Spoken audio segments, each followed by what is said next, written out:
Nous sommes Marché Express Bureautique MED en cycle. Nous vendons pour vous des matériels informatiques tels que les imprimantes, les photocopieuses, les produits consommables, les cartouches d'encre et tant d'autres.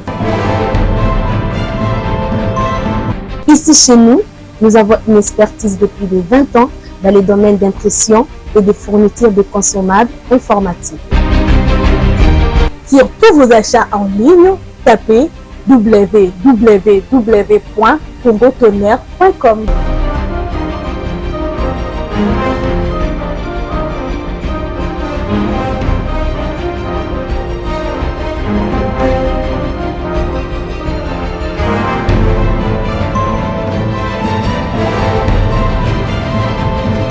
Mais c'est vraiment un marché informatique. Commandez aujourd'hui, réceptionné dans 24 heures, stock disponible partout en République démocratique du Congo.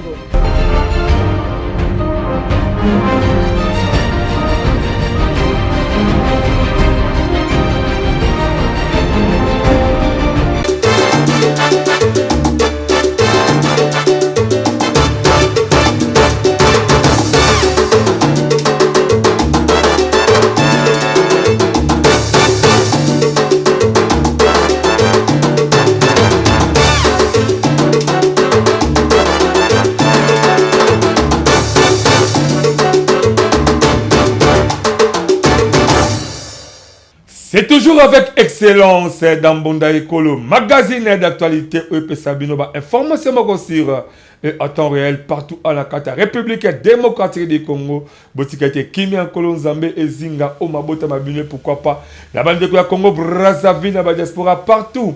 La confiance peut fidélité au Pesa Rabiso à travers des Bolanda Rabiso, Penava, après tous les abus, sans Rabiso et c'est réellement que nous sommes toujours de cœur avec vous. Édition Mokwalelo Oyo. Allez nous présenter vous allez édition purement traditionnelle. Ça veut dire que purement traditionnel c'est parce que ma solo ni trop bête ça ma solo tradition. Oui qui ngadewa. La lingami vraiment beaucoup qu'on a biso la lingami vraiment mingi. Tu vois qu'on respecter culture nation parce que tout ça bantu. Culture le baby trop parce que tu copier trop ma kama mindele. Tu ça copier trop ya mindele. OK la politique ma kama mindele. Oui même les va de l'inabiso. Oui la société même ma kama mindele. Même l'environnement ma kama mindele mais tout ça qu'on voit, qu'on copie mingi ya mabe, ya madame tout ça qu'on tika.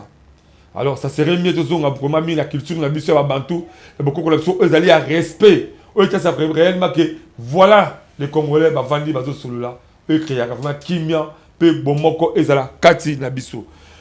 Merci Nabi que vous allez vraiment ébélé, tout d'abord qu'on sur la bidon l'édition pour que l'autre que tout d'abord identification de candidat, chef coutumier au bazo lukaba koma, chef ya groupe Mabou. Baza ebele sikana. Alors il faudrait maintenant que choix moko salama pour bisa candidat moko oyo a ko succéder le grand chef oya tika biso zo pe malelo o na repos éternel groupement Iba oyo so bon moité et c'est un mutumo a succéder pour pouvoir le groupement Bou. Alors plus de 14 candidats baza bazo la poste sikana peut trouver ta masolo na oyo etali mingi kona visite officielle ya chef Fiston Bounou o benga chef Maïndombe. Alors qu'il t'a l'amboka na main de ma pesa qui sourire la population naïe parce que ça vraiment extrêmement avec impact dans doji peut te rejoindre n'engagez azako organiser concours moka makasi pour les musiciens pour la culture traditionnelle teke umbu surtout les musiciens orchestre bango pour de manière que ba oba ma base ba cadeau moko ya makasi peut te remettre sous masula au etali village bingi quoi de neuf le village bingi question makasi quoi sur le village bingi. Qu'est-ce qui se passe dans le village de Bigibigi tu remets ta mastura parce que tout ça réaction ma casse il y a vrai chef kuna le kola mona mboka Willy Mabiala la famille on va passer à pouvoir kuna comment est-ce que ba bien qu'on réagir dans émission ba ko sala ba développement misusu mais tout ça qui va propos recueillir mon propre auto pour permettre total isango bino na mokolo ya lelo mais avant que to continuer d'abord tout dans édition la biso to d'abord to niveau ya la régie besoin élément où les grands chefs coutumier Ibrahim Micham c'est ba plan Abi qui va problème tout bozalango, va problème tout bozala maladie, oh va problème finance, va problème n'engagé musala tonini, celui aux solution n'engagé malamu qui m'a et pas les grands chefs coutumiers Ibrahim Chams autrement dit va plan aux solution à un problème de c'est parti la régie. Mbote na bino bae bo mesana kolanda ngai pe na bae oyo bazuli baku ya kolanda ngai pona mbala ya sika. Eza ngai le coutumier suprême, le coutumier de la nation, Mala Ibrahim Shams, autrement dit Baplan. Nayo kopesa bino merci, bae oyo bapesa ngai confiance. Pe nayo kolendisa bae oyo nan bazuli baku ya kokuta na ngai te, toko ya koluka ngai te. Na yango nasengi na bino nyonso bozana ba problème o etali ya spiritualité. Boya na bokasite ya bakoko na ngai, boko témoigner lolenge kaka baninga mususu bazoye bako témoigner. Alors, na bokasi ya bakoko na biso o tobengi na pouvoir ancestral. Nde tozoye bako sungelango lokola ba problème o tobengi retour d'aversion. Retour d'aversion bisika oyo kimia ezalité entre mwasi na mobali. Ezala mwasi aboyi mobali to mobali aboyi mwasi ne tozoye bako sangisa yango. Na o babengi na kati ya problème financier. Na kati ya problème financier, ba o bazo entreprendre, ba entrepreneur ne tozoye bako sunga bango, comment est-ce que ba bako avancer na ba faire na bango. Alors tozo pesa pouvoir, il y a domination, il y a réussite, il y a succès. Il y a art nyonso aux la musicien, aux la côté à théâtre, cinéma, aux la joueur, tozoye bako tombola mutu na ndenge oyoye alingeli. Tozali koyamba mikolo nyonso. Pona bino bae bozuli baku ya kolanda nga yambala ya sika. Numéro nanga eza affiché wana. Une fois au contacter nga, appel WhatsApp ou normal, okoyeba kozwa nga bisika oyo nga nazali. De retour sur ce plateau exceptionnel, Yambonda Ekolo, magazine d'actualité. C'est quoi tu vraiment la profondeur de l'édition Mokwalelo. Tu as dit que le grand chef coutumier Iba a sur la bonne moitié à Tikabisope, groupe Mabou, aux plateaux de Bateke, poste et pour le jusque-là, et je sais que Mokitano, Moko, Akita et Sikawana. Mais ça, 3 clans. Il y a plus de 14 candidats. Tu vas le 16. Je vais vous dire que vous avez clan 68, clan 6, clan balé. Mais pourquoi clan était mis à candidat moko. Pe candidat, pe clan oyebike, si vous salez déjà beaucoup plus. Vous que s'écarter bino moko ça pour tabalongola bino. Le corps est au bon matin à niveau de chef coutumier. Vous savez déjà ébélé bolika que vous avez le pouvoir. Or, pouvoir est rotative. Et vous avez un clan O et c'est qui fait la clan O. Parce que dans tous les 3 clans, au bout des clans, vous avez bango bazui dans le président malonga, balé sous mon côté 2 fois. Même si on a 6 fois, 7 fois, bolika ils ont pas la bino. Ils ont 50. Tu vas couper sa kimia à moins que clan monsieur ça va ayant droité autrement. Parce que ça aussi ba ayant droit, boye ba ko tikabo la pouvoir, le zala qui a yo équipé ce qui a baninga monsieur. Yango par conséquent pour la Luka qui vient écouter Sikana, et c'est là que commune Maluku, à travers les premiers citoyens commune Bango Mboka, le pasteur Mampa, tous les candidats, identifier Bango, Bastola Bango, Baluka Nani a remplacé le groupe a remplacé à Rosamo Kitano, il y a le grand chef coutumier, on a son bon été chef Iba Tikabiso pour que groupe Mabou et Zorima, Mokosi a serré la Sikawala. Tout le niveau régie, bon mon élément aux reporters signé Benjamin Kilunga, comment est-ce que vous avez connu la carte commune à Maluku. Est-ce qu'il y a déjà première journée d'identification de candidat et ça avec impact idéologique et surtout que tout la présence remarquable. Il y a le grand chef coutumier Mathieu Bopé. Il y a villager Ndakwa Pembe, il passe à beaucoup de candidats, je crois. Ce qui m'a souhaité Kitoko, si réellement que à se présenter madame et qui a un droit, peut-être on peut vous appeler mon Kitano, la carte de Mabou. C'est parti la régie.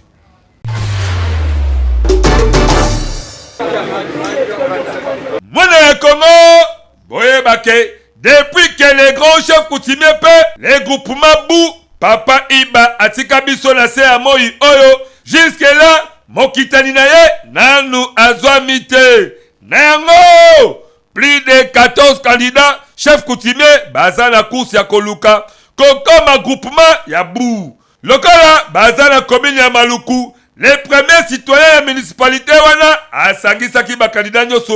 Oyo Bazana 3 clans po. Bayo Kabango avec impact de la idéologie devant commission Oyo eza chargé po nyoso et les kamalamu. Boye Bake Masolo et Bandaki en public la maison communale depuis mon collègue vendredi le 2 mai 2024. Babanda Kinanu, ko identifier ma candidat Denge Kaka, boza komona na ba image oyo. Coutumière ezalaka toujours rotatif. Tozola na malam. Tolandi malam. Et puis bilonyo sonal ndenge bozali awa boza bandeko. Balobaka singa ya libota ebenda na kama esalaka nini ekata na kate. Ngai na invitaki bino par rapport à ma esalemaki kuna na niveau ya bu. Dena lobaki lelo ba candidat nyonso baya a commune tomona pe bango toyoka pe bango tunamutoye bisabiso ndenge nini ye azali ko hériter mboka wana bu. Mais esengeli boyeba ke tomonaki pe présence remarquable ya les grands chefs Mathieu Bope ya village ndaku ya pembe oyo azape parmi ma candidat ya course ya groupement bou. Bino moko boyoka ndenge les premiers citoyens ya commune ya Maluku les bourgmestres Mampa ndenge nini abetsa kimbonda na bu ezalaka na mfumu ya groupement oyo asila déjà kowa ya cela mikoleleki mwa ebele. Alors boyebi selon les gestes et coutumes teke intérim esalaka au moins 3 mois. Tant ya intérim esilaki na bu famille ezwaki makoki ya organiser bain de consolation. À cela ne tient ndenge omonaki elekaki. Alors bakangaki ba candidat. Alors ba candidat wana bakangi bango bazali au nombre de 16. Alors namona ke kotika bango ndenge wana po ebenda ka ba makelele lobi soit ko yuko me ma conflit mo na kati ya groupement wana eza malamu te. C'est na bengi sabango ba ya awa na commune mutu na mutu a expliquer biso ndenge nini ye a eskoki ko lobake azali candidat ya bu ndenge nini akoki ko hériter bu wana. Yango omoni lelo na bengi sibango nyonso bazali wana équipe ya biso ya commune na quelques notables ya coin bayoka bango ba expliquer biso comment bakoki ko lobake bazali ba candidat ya bu. Les grands chefs coutumiers Mathieu Bope na ba candidat misusu bango pe babetsa kimbonda. Lelo eza mokolo munene oyo toye na commune ya Maluku po basala identification ya biso ba candidat na groupement ya bu. Vraiment na sepeli na ezaleli oyo commune azwi po ete makambo ezala ya malamu. Tolingi ba conjugo oyo ba diriger commission oyo ba bebisa yango te ba kende todwa na moto aza raison na ye azwa raison na message na zoloba na kati ya bu toza ba mama misato toza na mbempuru mwa liboso mwa mibale mbenja na gulumu alors toza libota moko tolingi bolingo ezala moto oyo akoganye aliki mokonzi tolingi te bato tofunda na tofinga tobonda tobiloko na te ngaza besoin kimia moko pe ya commission le chef Ike ya village Kibonoka yepe abetsa kimbonda na ye leki na sengi bande konzo kimia jusque là attendez ba ndenge bato baza koyemba ni motalongi azana mte kolonga photo ye ba ndenge ni no uta bwango donc na sengi na ba ndeko nyonso kimia bacha mitema bango na mai tozela tikina tokosisa dossier oyo pona ko banaza nani nazaka ka congolais naza chef Kibonoka oyo bino nyonso bato nyonso bayebi naza na moto te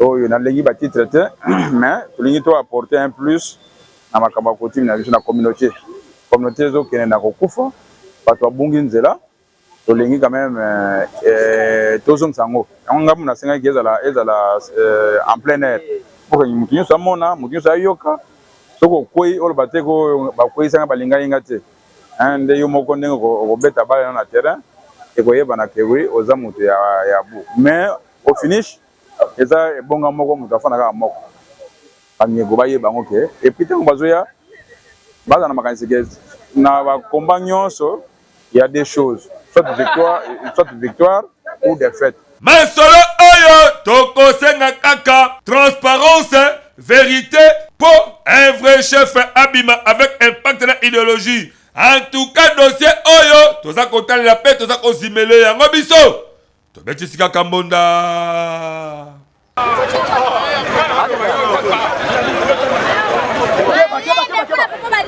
Merci beaucoup à l'élément qui t'a signé Benjamin Kilunga, la montage de réalisation Igridem, Mateta, Bonani, les manes, les outils, la commune Yamaloko. Sikoyo, Tokane Sikoyo, na village Maïndombe, ils ont dirigé, na Yemoko Fistin Bounou, les grands chefs coutumiers, ils ont toda impact idéologie, sagesse et intelligence. Pourquoi na Yebongo? Tous les ministres surtout à problème, eux de Salé, Balakati, a procédé Bateke, ils ont actuellement menacé. Na makambu o etel ba sécurité ba mobondo baza ko sala kuna mais c'est une surprise comment non un jeune un vrai chef un grand chef on a intelligence et sagesse le grand chef continue Fiston Bounou alors que malgré ba des de sani kuna et que le gouvernement congolais le kola azako rétablir pe kuna il est vraiment attaché le peuple naé beaucoup la sabedi alouette bayach ba canon rapide Mondeko le besoin de Zalawana. To accompagner qui est pour tout le monde dans la discussion. Vous voyez que Mondeko c'est le seul magazine à la tête du professeur Kinshasa. Oyo et maintenant investigation, accident, domaine et belé. Oyo peut elle ça va vérité. Oyo peut population avec impact de l'idéologie. Mutako ça, azate pe mutawangana, azate. Donc qui t'arrive sur kuna sur le terrain. En tout cas, moi mboka Fiston Bounou, chef Maïdobe, merci, félicitations. Tu veux réellement que malgré Mbongue malgré mon peuple de Salema, il y a une insécurité, mais on a toujours attaché la population pour on peut savoir sourire. C'est ça l'homme. C'est ça qu'on accompagne le vision chez la chef de l'État. C'est ça vraiment l'esprit du patriotisme. C'est ça l'esprit d'un grand chef. Tout ça, LMAO encore signé. Benjamin Kelouga et organise après si c'est parti la régie.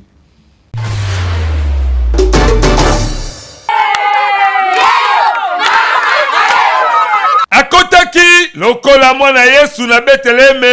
Bokotu nangai yenani le grand chef coutumier Fiston Bounou ya village Maïndombe akendaki na mboka na yepo na kopesa sourire la population na ya Maïndombe avec impact na idéologie.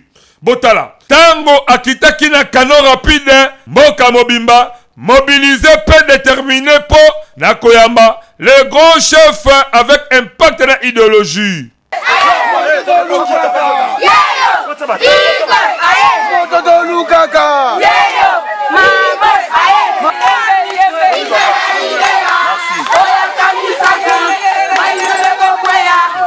Malgré ba insécurité, ya ba mobondo oyo eza ko menacer ba province lokola Kinshasa, Kwango pe Kwilu, les grands chefs Maïndombe toujours proche ya population na ye. Amemela ki bango biloko ebele po bazala toujours na unité pe batia espoir na ba effort oyo gouvernement congolais aza kosala po kimia ekota. Bobake ba pièce ya ba maputa, ba sandal, ba mapapa, loso, mungwa na biloko ya ndenge na ndenge nyonso ekabwamaki avec impact na idéologie. Atambolaki ye mokote azalaki accompagné na molongani na ye nyonso kaka po na kopesa sourire na population ya Maïndombe.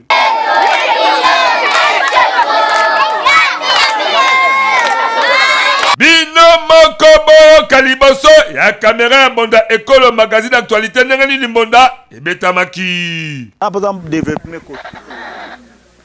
développement sur le côté Maïndombe ezala boité ozolanda ba père bazo kemba ba mère ba kemba muta sali mo eloko ne po blessa mwana azotangisa bana mais yo na kindoki na yo okeloka freinage wana nde na boyi misale ezoya bomona ministre awate tozoya na ye d'ici là ozopesa nga 7 tracteurs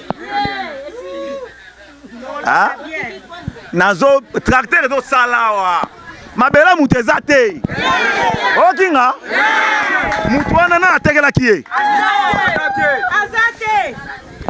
mutu wana mutu atekelaki ye mabela mutu awo eza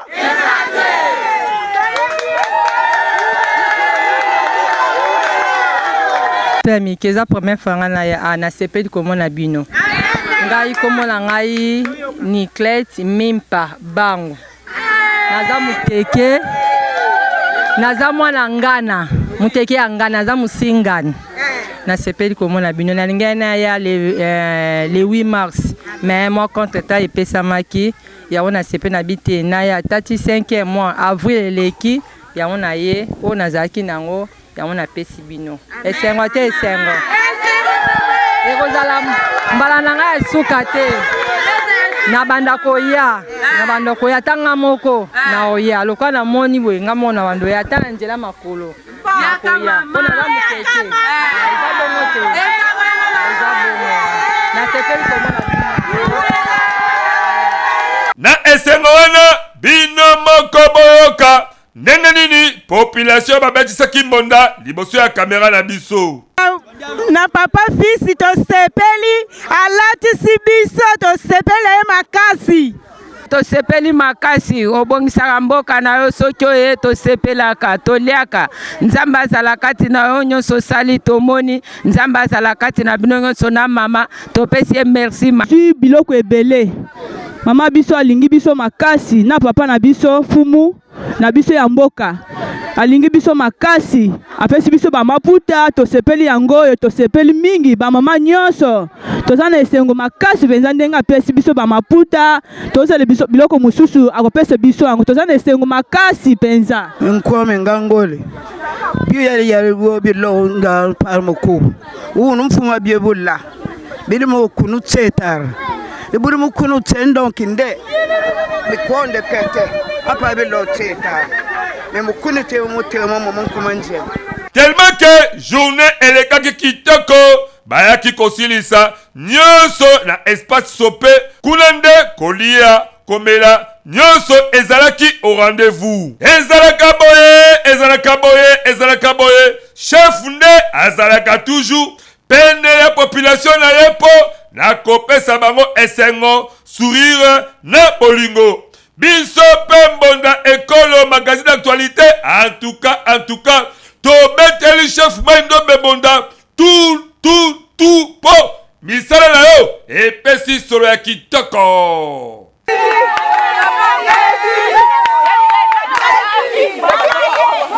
merci bomoni élément kitoko bomoni un chef la kitisa mboka nene ba yambiye bongo yozo la ki chef oyo so chef sur le village dit. Est-ce que Bayamba Kaobongo? Est-ce que le chef là au Kanisa vraiment qu'on peut sourire la population là? À part qu'on tombe la jeep à la Kinshasa, qu'on somba, qu'on tourne à Bandaku, qu'on s'arrête à tapage partout, qu'on crée un désordre, qu'on welaka, Bamboka la baninga. Mais la Mboka peut ça sourire. Attends Mboka le Simanda, qu'on peut ça vraiment sourire. Tala moninga. À chaque instant qui t'a kuna, mais tout au bas que mon école doit accompagner. Assis si voilà tiens. Alors ce qu'on organise sous pour le compter ça va valeur la culture. Il y a beaucoup de RD Congo, surtout beaucoup plus. Il y a la communauté Teke Umbu. Le grand chef coutumier, Maindombe, a organisé concours moko ma casse ba orchestre traditionnel. Teke Umbu. Ba beta concours wana, ba participer à concours wana de manière que pendant tout ce temps là, ba luka ba gagnant ba kobimana les 4 premiers gagnants, ba kobimisa ba mbisi la 4 premiers gagnants pour et permettre bango ba misa orchestre moko Teke Umbu eux à niveau moko eko accompagner bango topé eko la représenter au niveau moko international. Tel niveau intelligence, tel niveau sagesse, tel niveau vision. Il faut bimisa orchestre oyo eko représenter communauté Teke Umbu au niveau moko international. Non et Salemate, la toute première fois et Salema. Topé c'est bravo. Tous les reportages encore signé Benjamin Kilunga. Ndeko ya Congo, boye bakena cadre ya kopesa ba valeur traditionnelle ya culture Teke Umbu, le grand chef coutumier Fiston Maindombe Bounou a organisé un grand concours ya musique traditionnelle Teke Umbu. Ba orchestre ebele école kala concours wana chaque samedi pe dimanche pe ba prix ebele et kozala po na ko valoriser ba culture ya des tribus wana. Boya awa tozana espace Maindombe na kati ya commune Nsele précisément na Ngandayala. Tozana Ngandayala juste na arrêt ya Ngandayala so komi wana oza mobimba na espace Maindombe. Tobengi bino nyonso tu boya ba balingaka musique ya bien. Boya boyoka musique ya bien ezali awa.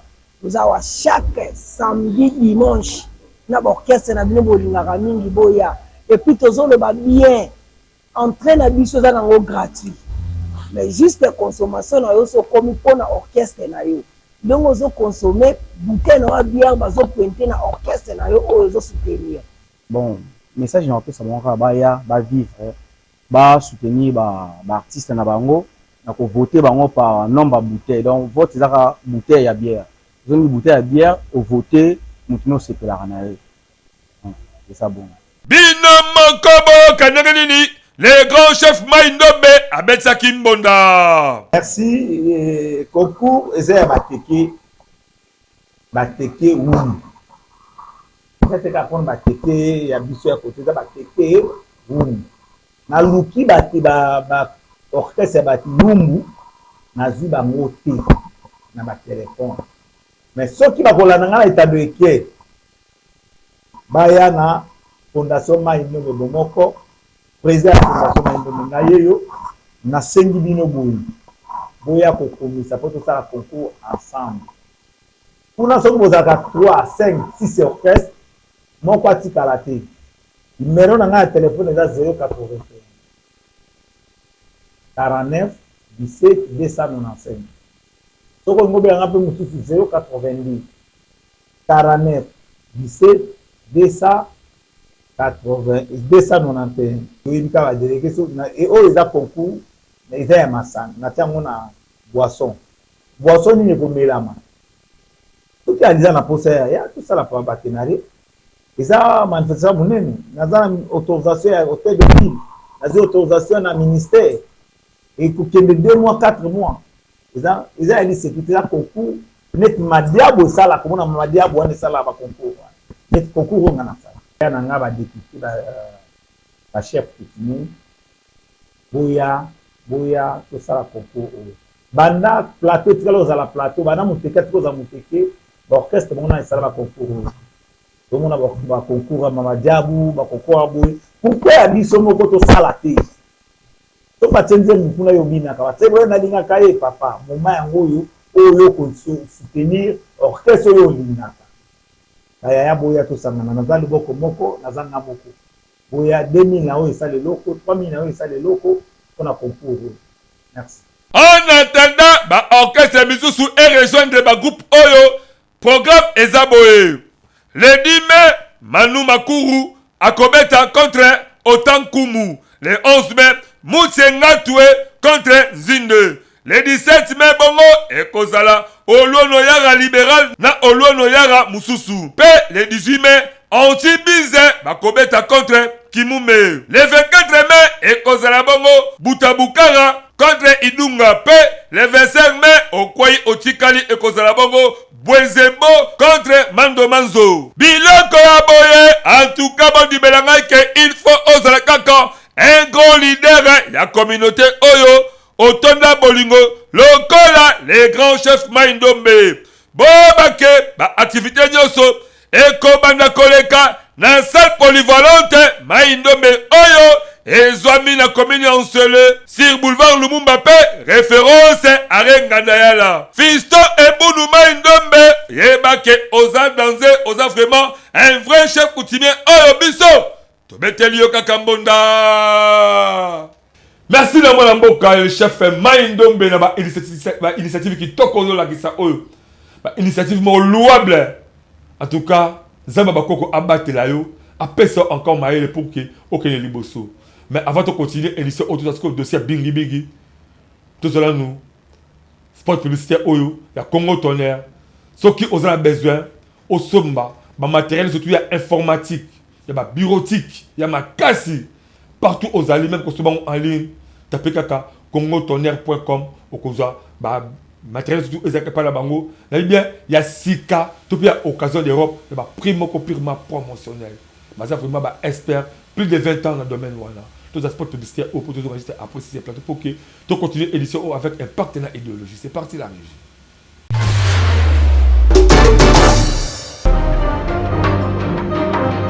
Nous sommes Marché Express Bureautique Med en cycle. Nous vendons pour vous des matériels informatiques tels que les imprimantes, les photocopieuses, les produits consommables, les cartouches d'encre et tant d'autres. Ici chez nous, nous avons une expertise de plus de 20 ans dans les domaines d'impression et de fourniture de consommables informatiques. Sur tous vos achats en ligne, tapez www.congotonnerre.com.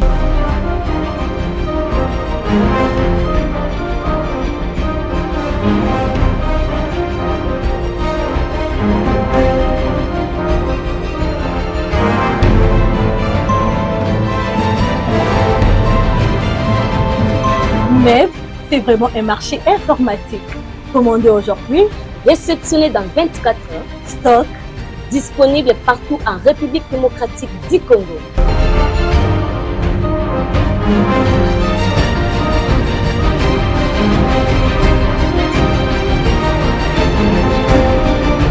Merci beaucoup. Tu continues encore édition Abisso, la communiqué nécrologique. Oui.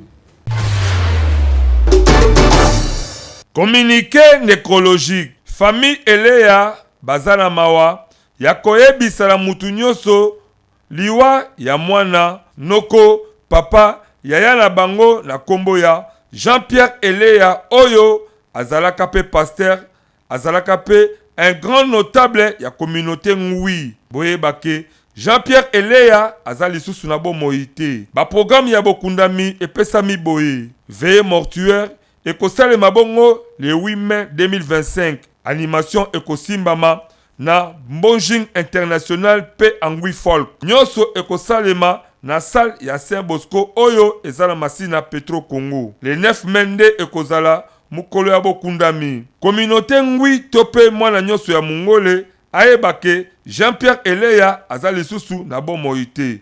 Communiqué signé famille Elea. Botika ete molimo ya mowei epe manakimia. Voilà. Que son homme repose en paix. Bangole surtout. Bosa vraiment na esikawana pour que communauté ongui ait du problème va se sentir réellement que unité bomoko ezakati ya wamana ongui. Voilà. Qu'est-ce qui se passe dans le village Bingi Bingi autre mettre la seconde monde avec un patre idéologie. Village Bingi tu as dit que ezalika village moko o esegeli 2 ou 3 chefs coutumiers. Moka ezalokola pyramide. Mais qu'est-ce qui se passe actuellement que Boka jusque-là et autres côté Oyo, Platini Mwele, Awole là, côté Oyo, chef Louis Mabiala, a déjà installé puis a validé déjà officiellement la Kitabo Konzinae. Ni réellement Bozoluka. Nous avons beaucoup plus ça, l'État congolais. Nous avons interpellé le ministre intérieur Mouamboka, Jacques-Bel Chabadi. Yebake cabinet na yo, na bureau na yo, ezala batu oyo, batako bebi sa vision chère ya chef de l'État Félix Antoine Tshisekedi Tshilombo. Ezala ba dossier mingi, ezala ko échapper et pas na yo. Pourquoi? Mboka o déjà mokozi asi avandi. Oyo famille basi ba installer. Mboka oyo bino moko intérieur. Bo pesa mboka wana à travers ministère non, à travers secrétaire général d'Abino, il y a affaire coutumière. Bon, personne les gens, village voilà un chef au assemblée de document tout est banni. Moka Oro, gouverneur ville professeur qui a signé acte déjà. Moka Oro, beaucoup de communes c'est le Yépe Azara de notifier que tel Yépe Azari chef, c'est parce que lui, il était le premier. Il y a cause acte, il y a PVO et pas un groupement, on a dit qu'on supervisé. Mboka bingi. Mais pourquoi les oyo beaucoup créer des ordres qu'on peut s'assurer sur le document et pas un moutou oyo à ça ni droit ni qualité ni et ça que on peut ça oui bien libonga nae avant de laisser la bozo acte le pouvoir nae mais ni et aussi sur le oyo kakabino ba autorité à Mboka bon peut ça placer ni moelle soit disant ba document pour que à quelque contact bingi bon ça c'est la moutou à Koufa pour que boya ko intervenir après chef alaka c'est bon na Mboka un beaucoup mestre de la rebellie professionnalisme ya mwana Mboka mbofa qui zola mais azali beaucoup mais ça comme il scellé je ne crois pas que akoki suko za acte la DPV et outil et pas ya ba groupement to groupement moko to soit disant des groupements pour la village moko je ne crois pas. Pourquoi être notifié gouverneur? Il faut écrire des zones de réseaux sociaux. Pourquoi? Pourquoi? Soit disant les journalistes à Missoussou. Vous n'êtes pas des professionnels. Il faut qu'on mène une investigation sur les journalistes. Au Talaka, dossier Oyozoluka, au Betlambunda, si réellement que le dossier voilà, ils ont vraiment dans droit chemin. Mon décor de la ni pour ni contre. Moi, je suis placé, moi, je suis mon décor très très bien. Moi, je suis mon décor très très bien. Mais tout ça, besoin de Kimia et Zalakula. Moka et Zagas, le chef Moko. Mais actuellement, tu as dit que, et ça, moi, Moka, Willy Mabialande, Azali, engagé Moka, topé village Bingi Bingi. Il ne faut pas te créer des zones de Sikawala. To yokaki, qui est un document Moko, Oyo, Platini Mwele Azwaki, Oyo, à seulement émission, Oyo, a commis à Kenya Kuna, na soldat, policier, qui soit des efforts de Kabako Takata Bingi Bingi, tout ça, actuellement, c'est parce que ils ont créé insécurité. La ville province a quitté ça. La mboka tu as dit que c'est des amours la mboka oui babel azali wala. En tout cas, tu as besoin qui bien ezakata mboka là. C'est par conséquent tu as besoin mon décolo, to kitakuna, to so à propos requis par mon mboka oui babel to tout dans réel bas. Qu'est-ce qu'il ne va pas être réellement que oui babel azali un vrai chef ou pas?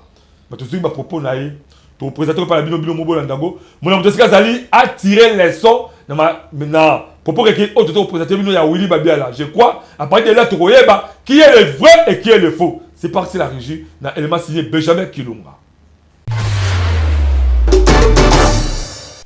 Comme Nangai, Willy Mabiala, Mukoko. Alors, on a sujet au dosan angolelo, n'importe où na biso, à propos de lettre circulée.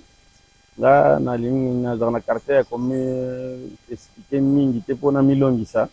Abazolo baka pa longa. Alors, na ko sepela natina sujet à lettre bamikolo na famille bazanga raté bamikolo ya famille nde bako expliquer station toza nango na kati ya village Bingi Bingi vis-à-vis to par rapport ya lettre zo circuler wana na kotika maloba pa ba ene nanga ba meta ko expliquer un peu historique muke ya mboka na présenter yango ba développer et bataille s'appelle et si quelle lettre outil pena lokutamo ke batami na sewana par rapport à lettre ngana fait na mboka ba notifier nga ilo côté na moni pe na problème na famille pété moi lungaka na pouvoir na statut na biso ya ba chef coutumier statut zoloba fona za condamnation à plus de 3 ans statut zoloba pour famille boy ngai ekanga nga na mbeba moko boy e boy statut et le bénéfice makambo nyonso hein lona biso 15 wana alors essayer il va nyonso mutalanga na pouvoir de rapport ya procédure oyo mwana mwela do sala wana procédure yango te ndenge ni à partir ya mokanda bino bozoloba wana bango na moni mokanda na réseaux sociaux na moni mokanda ezali kodaté ya les donc ministre azozwa acte ya mokanda oyo bakomaki na le 18 février 2024 akati ya mokanda wana c'est-à-dire ministre azozwa acte na document après une année alors tangi na ba doute nango donc mais comment document ya le 18 avril 2024 bazwa acte nango le 22 avril 2025 après une année mokanda wana ezalaki wapi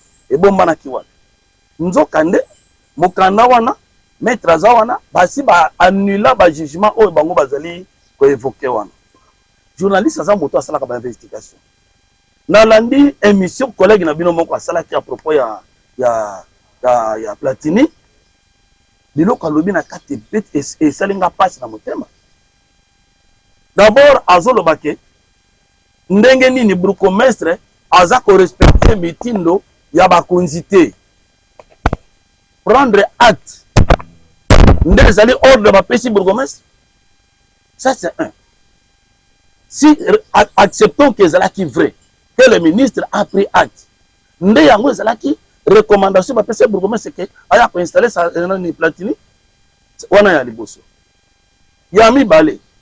Moi, je remercie les autorités. Nabiso ya mboka. Parce que, ba commune Nabiso ya Nselena Maluku, batiaka muteke. Ce qui le batie, moi na muteke. Comme bourgmestre. Parce qu'il connaît tribu teke. Ezanini. À propos ba pouvoir ba pesa ka nini. Ba teke ba lingaka nini, ba boya ka nini. Ye mbo nzola meso. Azali muteke 100% de mère et de père. Je le félicite encore puisque Azalpe a sali droit. Le lot Azali, bourgmestre Nabiso. Moi je pense que l'exercice à Moussala Naye, il est d'abord le premier conseiller de la communauté teke auprès du bourgmestre, auprès du gouverneur s'il vous plaît. Il est le premier conseiller. Il est le premier conseiller par ministre provincial. Il est le premier conseiller auprès du ministre de l'Intérieur. C'est-à-dire, quand on a moi les commerçants à doute, même ici, comme le niveau de la société, non pas en tant que bourgmestre, mais en tant que mouteke, fils maison, papa Likambo les Andéini. C'est lui qui peut peut-être leur donner des éclaircissements. Merci madame. Ndengo pesi. Nous avons besoin de Kimia, nous sommes besoin de Kimia pour Kimia. Kimia zana kinanini. Po bakolo mboka nde bazali. Kimia ekwe kozala te soki biso bato mboka to provoquer rébellion na mokonzi oyo biso moko totiaki ye. Biso to provoquer rébellion te. Bongo tokoluka kimia wapi po biso moko mokolo mboka. Topane na mboka na mokonzi na biso. Tala nkuru. Basa telema to la kisape ba journaliste acte to sala ke. Telema. Simba. Somo. Tala ndenge biso to sala ke to pesa ki pouvoir. Bazwa biso photo. Mone biso to pesa ki pomo biso to yebi o to pesa ki na famille. O to sala ki procès verbal. To tinda ki na béchéance nyonso. Nde Willy Mabiala Mokoko ndenge oyo. Omone siko nde to tali photo oyo motambwisa ngo bipai nyonso bakonzi bamona biso. Soki bako interpeller batumbisa lisusu ba correspondant du wana te ba photo na biso baluka biso bazwa ngai na ye tokoyeba eloko nini tokoloba epai ya bako ya bakonzi biso toza na pe ndenge topesaki mwana biso bokonzi avanda mpe na kimia na ngwende na ye mpe nzambe mpe abatela ye oyo nazalaki na ngwango à sécuriser. Bibi à sécuriser depuis ngana ya. Batu nyonso ba kibanda, bazonga na mboka, bato na tonga te bakoma kotonga conflit to na ngwa entre domaine militaire bingi. To yokana déjà na maison militaire ici là. Pona ko sécuriser ndenge zo kotuna ngana pona na bakisa ko bakisa mayele mususu likolo ko sécuriser bingi lisusu ezake président de la République, ministre de l'Intérieur, maison militaire, auditorat général, JR, Miss Nabangope, ezala awana apport na moloko la tozalaka. Na koki kolwa aussi le plan politique. Pour na ko sécuriser bingi nde na yeke implication ya autorité. Bitumba mususu zo na bingi aux États-Unis, dans le sens que domaine militaire est awa. Parce que bilo kambo ke ezali awa. Nyonso bazolanda bingi ezaka bingi te. Soki mutu alingi oyiba intérêt ba politicien. Lokola biloko ya mboka ezali awa. Chef il aza terrible aza makasi na renseignement autaki na misala wana parce na difficulté pour nga na bonne relation na maison militaire, bonne relation na JR. Alors tous autres travaillent en collaboration. Secteur là bien sécurisé pour banana mai pour mata tout ça si ko ba monta ka ba kabal ko ba boma ka batu ah pour monter c'est très difficile donc faut avant si ko monta ko fera pas ma de bobela o ba sala ki ce que le connaît c'est très difficile. Alors bazo ko envisager au moins na tango bazo buta bingi au moins un certain colonel bagénéraux baza na kati batami bagénéraux bacolonel somo na dossier oyo po eza etando monene mwa totenga bakomba bato te bato mosusu baza na pire baautorité ya minene bamisusu bauti CNS baa na nsima ya dossier wana importance nini quelques conseillers na kati ya CNS par rapport à bingi importance nini de quelques colonels na ditorat général supérieur au moins na susu bakomando ya maluku chef na bango wana maluku baza na menace ya bingi donc baza difficulté tant bazoya ngana za na contrôle ya nyonso na moi na butu alors difficulté bazwaka eloko balukaka mpona bingi po so mutangi atente pe kibomango anoluka makambo bingi azoluka akota bingi baza na makanisi mosusu oyo bazokonika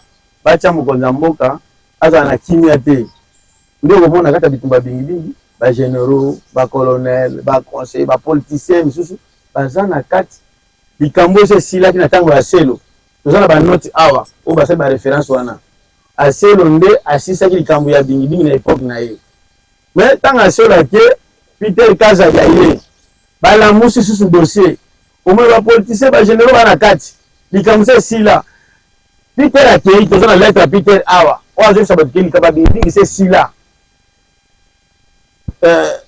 VPM oyo aye bake susu kolamusa likambo kaka ya bingi yango eza affaire coutumier likambo oyo toza na lettre circulaire oyo VPM ya sikoyo Jacques Chabani alobi na circulaire na ye eya kobima donc eza baintention oyo ya mabe me bakoka te.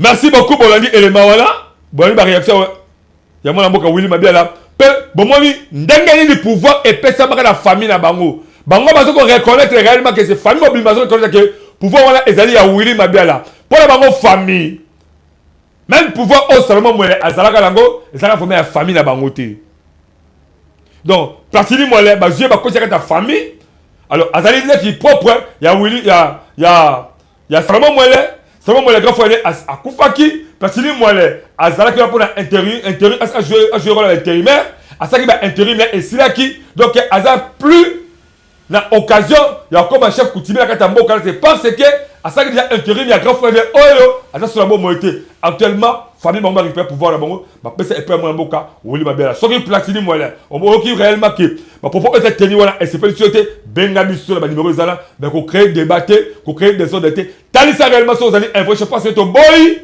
ba des ordres oyo aussi mukada bango boy oyo ba no système mutu mususu yo on juste que pour la recevoir information on va réagir dans ko bibiso les réseaux sociaux pour créer des ordres ko le kutala ba cause l'état ba cause ba policier ba cause ba FRDC pour créer des ordres to boy et le quoi c'est parce que le quoi là ils allaient ko honorer coutume ya biso Congo te ils allaient ko honorer coutume ya teke umbuté tout ça besoin ya kimia ceux qui moninga azala pouvoir vivre na moninga là bo melanaye bo lianaye pour le pesa honneur pour le développement ya mboka no bingi et ça ga teke faut ça ga liberté le les ali yo le bezo za moninga les ça ga Salomon mwele le ope komia ngabo mususu en tout cas zalala bango na bolingo Salomon et surtout que Willy Mabiala peut attendre men na ye tous ali ni pour ni contre tous ala besoin ya kimia so bon que autre bi oyo les ali ya lokuta numéro ya ngwana démontrer sur réellement que les ali ya lokuta to koyabo avec impact de l'idéologie to boy ba bakeli to besoin ya kimia et za mboka bingi et surtout que les ali pembeni ya camp militaire ki bomango il ne faut pas bato mabe ba profiter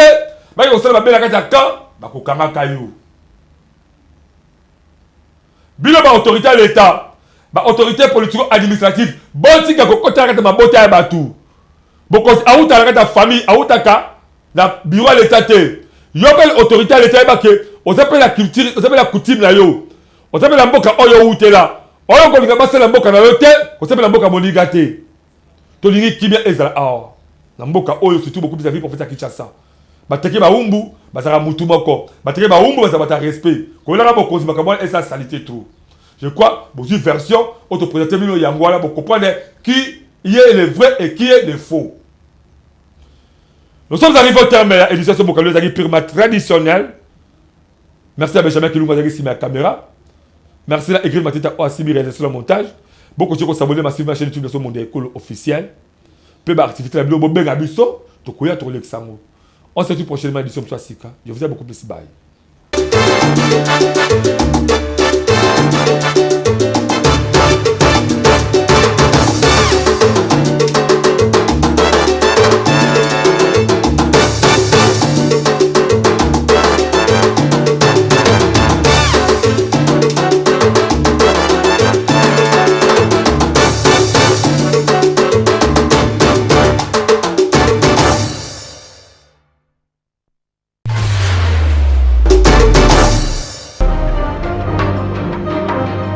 Nous sommes Marché Express Bureautique Med en cycle.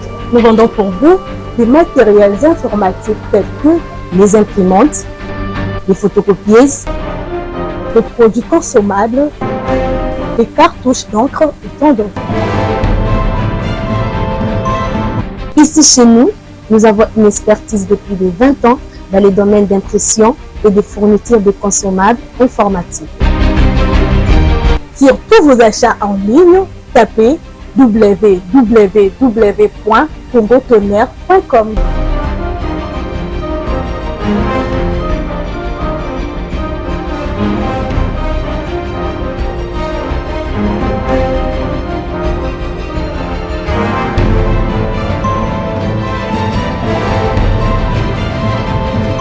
Mais c'est vraiment un marché informatique. Commandez aujourd'hui, réceptionné dans 24 heures, stock disponible partout en République démocratique du Congo.